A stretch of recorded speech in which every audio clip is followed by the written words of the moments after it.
ঢাকা বিশ্ববিদ্যালয় এলাকায় নিরাপত্তার জন্য ব্যাপক পুলিশ মোতায়েন করা হয়েছে।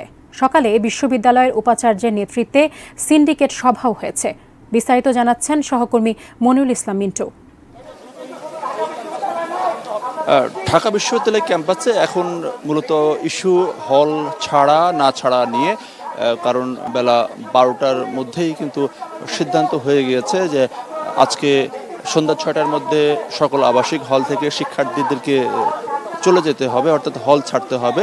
সিন্ডিকেটের মিটিংয়ে এমন সিদ্ধান্তের পরে সেটি 12টার দিকে জানা যায় এবং এর আগে ঢাকা বিশ্ববিদ্যালয়ের যে উপাচার্যের কার্যালয় সেখানে সিন্ডিকেটে বৈঠক হয়। এরপরে শিক্ষকদেরকে নিয়ে উপাচার্য তার বাসভবনে আরেকটি বৈঠক করেন এবং এরপরেই সেই সিদ্ধান্ত হয়। কিন্তু আমরা যেটা আগেই বলেছিলাম যে আন্দোলনকারীদের একটি অংশ তারা 11:30টার থেকেই বলা যায় যে উপাচার্যের সামনে অবস্থান নিয়েছেন এবং তারা বলছেন তারা হল ছাড়বেন না এবং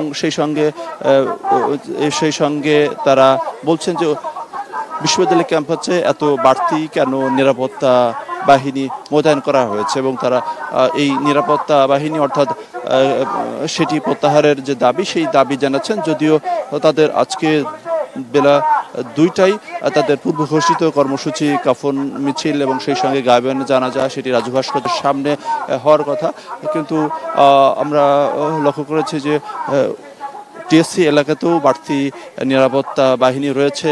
ফলে শিক্ষার্থীরা তারা বিভিন্ন জায়গায়, একটি অংশ উপাচার্যের কার্যালয়ের সামনে, আরেকটি অংশ কার্জন হল এলাকাতে, বিভিন্ন এলাকাতে তারা ভাগ ভাগ হয়ে তারা ছোট ছোট অংশ বিভক্ত হয়ে তারা তাদের যে দাবি পক্ষে তাদের যে কর্মসূচি সেটি তারা পালন করছেন এবং